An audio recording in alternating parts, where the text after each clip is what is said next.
Matt and I have been arguing together online and in the blogosphere for well over a decade. So now it's about time we argued in person.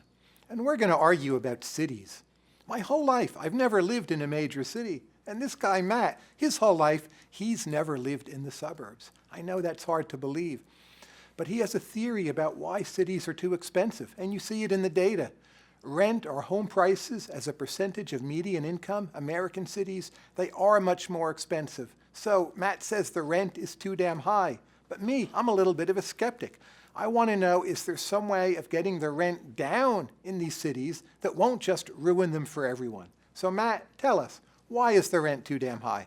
Well, primarily you see high rents in coastal cities because you have a lot of restrictions on the construction of new housing. You have, to an extent, geographical limits. These cities, can't sprawl into the ocean.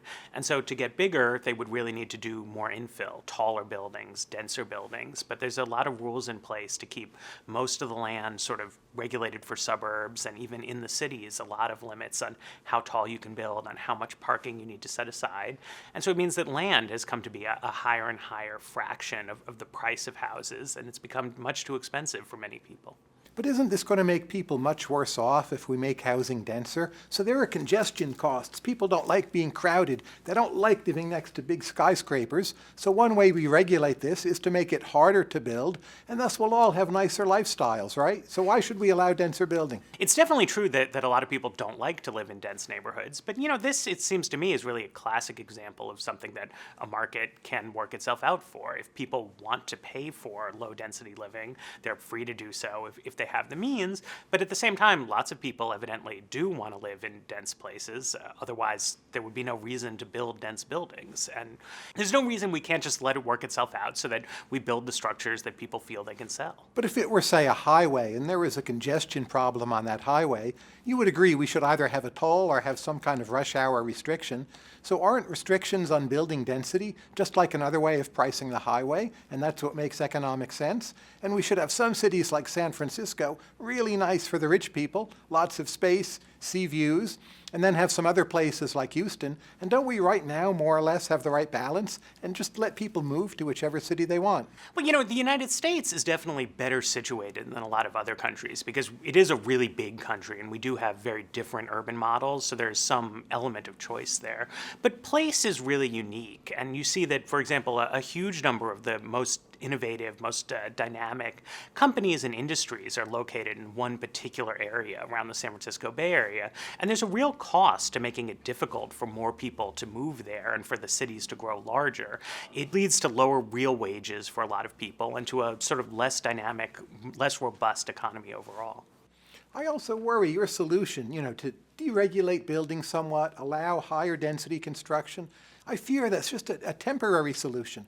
Of course, in the short run, the city will be less expensive, but more people move in, it boosts productivity, they start new businesses.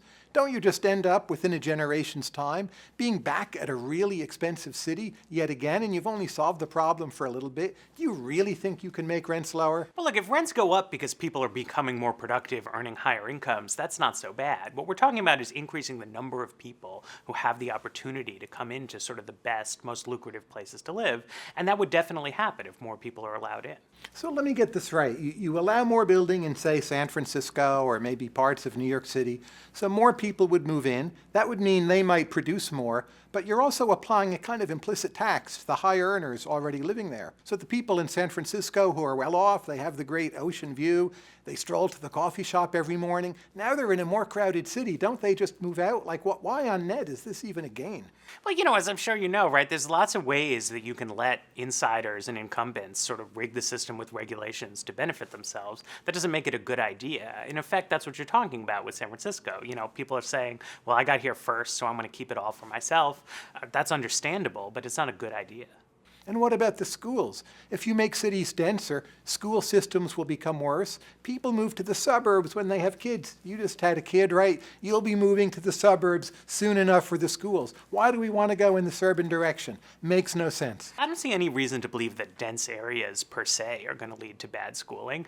And, education's a very complicated problem, but if you want to see people have choice in what school they go to, having denser communities where you can have more sort of schools per square mile, more options for people, seems to me like a win. Now, isn't technology going to render this whole debate moot? So we're going to have autonomous vehicles, self-driving cars, self-driving buses. You'll live an hour and a half out, goodness knows, Loudoun County, past some of the suburbs. You'll be in your self-driving vehicle, you'll sleep in the back seat, you'll text your friend, do the crossword puzzle. Everything will spread out. The rent will be much cheaper, but technology will far outrace whatever legal improvements we might make. That would be great if it happens, but 20 years ago, people thought the internet was going to do that. They thought, we're going to have telecommuting, it's not going to matter, and we've really seen the opposite, right? It's the kind of thing where a less regulated environment would let us see, what is this really good for? How should we reshape our city? What we have right now is we're stuck in a kind of an outdated, decades-old plan of how cities ought to be. It's very rigid, it's very hard to change them. And the process of changing them is driven by a lot of considerations that have to do with just the narrow interests of people who happen to live in particular neighborhoods. So I think the prospect of technological change may mean that sort of my vision of what a city should look like is wrong, but it also means that we need to be more flexible in how we create our cities.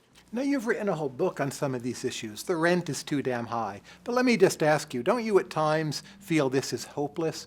You said before, well, there are always insiders. So people own apartments, condominiums, homes in exclusive cities like San Francisco with tight building codes, and they don't want to allow more building because the value of their property would go down. Maybe they control city councils directly or indirectly. So is this a quixotic quest, or is there a way we can actually get to this more diverse, more prosperous, higher productivity world where cities are bigger and people have more upward mobility, or is it just totally hopeless?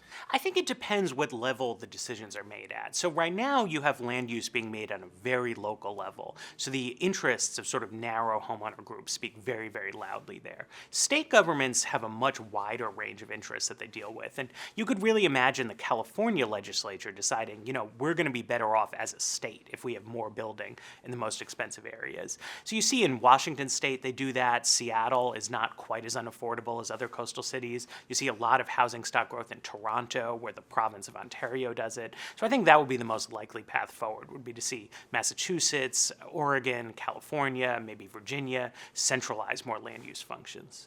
So Matt, all these plans and schemes that you have, tell me, why do you want to ruin it for all of us? So, this is a subject that's really important to me. I've been thinking about it for a long time. I wrote a book about it. And it's because we have a lot of questions out there about how are we going to adapt to a sort of new economy where there aren't as many manufacturing jobs. What are people going to do for a living? Where's economic opportunity going to come from?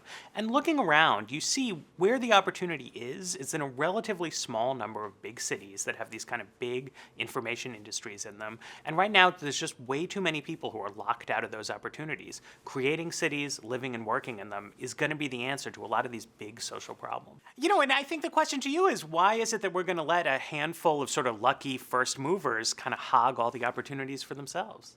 I think a lot of the key opportunities are in the suburbs. So I want to make sure the suburbs continue to exist so that when people have beautiful children, they can go to the better school system.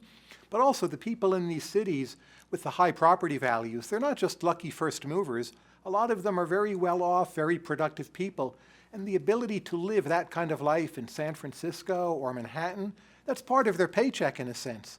And the notion that these people who've been subject to all these tax increases lately, that in essence we're going to put yet another tax increase on them, I just worry about what that is going to do to harm productivity. Well, I think we're seeing more and more people wanting to raise taxes on the rich, more and more populism in our politics, and that's because what we're doing right now isn't really working. And I think especially people who are skeptical of some of the solutions that have come down the pike in the past few years really need to say, what's a better way forward? And I do think that less regulation of land, more urbanization is a much more viable path.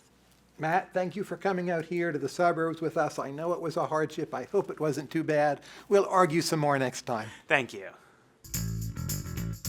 What do you think? To see previous episodes of Econ Duel, check out our playlist. Or, for more from Matt, click to check out his book, The Rent is Too Damn High.